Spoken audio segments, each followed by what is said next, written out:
బయ్యారం ఉక్కు తెలంగాణ హక్కు అని బయ్యారంలో ఉక్కు పరిశ్రమను వెంటనే ప్రారంభించాల్సిందిగా తెలంగాణ విద్యార్థి నిరుద్యోగ జేఏసీ చైర్మన్ మానవతారాయ్ డిమాండ్ చేశారు. తెలంగాణ విభజన చట్టం ప్రకారం బయ్యారంలో ఉక్కు పరిశ్రమను నిర్మించాల్సిందిగా నిర్ణయించినా కూడా తెలంగాణ ఏర్పడి 10 సంవత్సరాలు అయినా ఉక్కు ఫ్యాక్టరీ నిర్మాణం పనులకు నోచుకోలేదని ఆయన ఆగ్రహాన్ని వ్యక్తం చేశారు. కిషన్ రెడ్డి బయ్యారం ఉక్కులో నాణ్యత లేదన్న వ్యాఖ్యలను వెనక్కి తీసుకోవాల్సిందిగా ఆయన డిమాండ్ చేశారు. బయ్యారం ఉక్కు ఫ్యాక్టరీ ప్రారంభించే వరకు తెలంగాణ నిరుద్యోగ జేఏసీ ఉద్యమం చేస్తుందన్నారు. ప్రతి ఎంపీని కలిసి వినతి పత్రాలను అందించి పార్లమెంట్లో చర్చించే విధంగా ఒత్తిడి తీసుకొస్తామన్నారు. అన్ని రాజకీయ పార్టీలతో కలిసి యూనివర్సిటీలో భారీ సభను నిర్వహిస్తామన్నారు.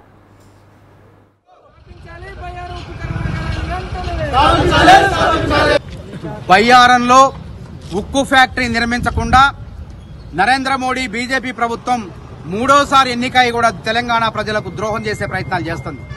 నిన్న కిషన్ రెడ్డి గారు బయ్యారంలో నాణ్యమైనటువంటి ఉక్కు లేదు అని చెప్పేసి కుంటు సాకులు చెప్పి బయ్యారంలో ఉక్కు ఫ్యాక్టరీ నిర్మించకుండా అడ్డుకునే ప్రయత్నాలు చేస్తున్నారు. కాబట్టి బయ్యారం ఉక్కు ఫ్యాక్టరీ నిర్మాణం అనేది స్థాపన అనేది విభజన చట్టం షెడ్యూల్ 13లో స్పష్టంగా ఉంది. 36,000 కోట్లతో బయ్యారం ఉక్కు ఫ్యాక్టరీ నిర్మించాలని చెప్పి ఆ రోజు పార్లమెంట్లో చర్చ జరిగింది. కాబట్టి తర్వాత వచ్చినటువంటి నరేంద్ర మోడీ ప్రభుత్వం బయ్యారంలో ఉక్కు ఫ్యాక్టరీ నిర్మించకుండా దాట వేసుకుంటూ పోయి 2 సార్లు అధికారం చేపట్టి కూడా మరి బయ్యారం ఉక్కు ఫ్యాక్టరీ నిర్మించలేదు.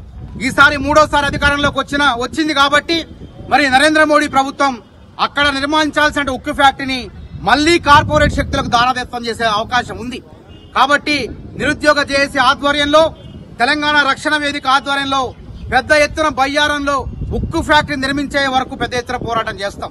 అదేవిధంగా కిషన్ రెడ్డి గారు బయ్యారంలో ఉన్నటువంటి ఉక్కు నాణ్యత లేదనేటువంటి మాట్లాడేటువంటి మాటలను వెంటనే ఉపసంహరించుకోవాలి, లేకపోతే పెద్ద ఎత్తున పోరాటం చేస్తాం. ఈ అంశంపై రేపటి నుంచి ప్రతి రాజకీయ పార్టీ నాయకులను కలిసి లేఖలిస్తాం. బయ్యారంలో ఉక్కు ఫ్యాక్టరీ నిర్మించే విధంగా కృషి చేయాలని, అదేవిధంగా కొత్తగా ఎన్నికైనటువంటి ఎంపీలందరికీ కూడా లేఖలిస్తాం. పార్లమెంట్ లో చర్చ జరగాలి, బయ్యారంలో ఉక్కు ఫ్యాక్టరీ నిర్మించాలి. బయ్యారం ఉక్కు అనేది తెలంగాణ ఆస్తి, తెలంగాణ హక్కు అని చెప్పి వాళ్ళందరికీ కూడా విన్నవించడం జరుగుతుంది. కాబట్టి ఇది ఆగిపోయింది అనుకున్నటువంటి ఉద్యమాన్ని మళ్లీ ఉస్మానియా యూనివర్సిటీ నుంచే పెద్ద ఎత్తున పోరాటం చేస్తున్నాం.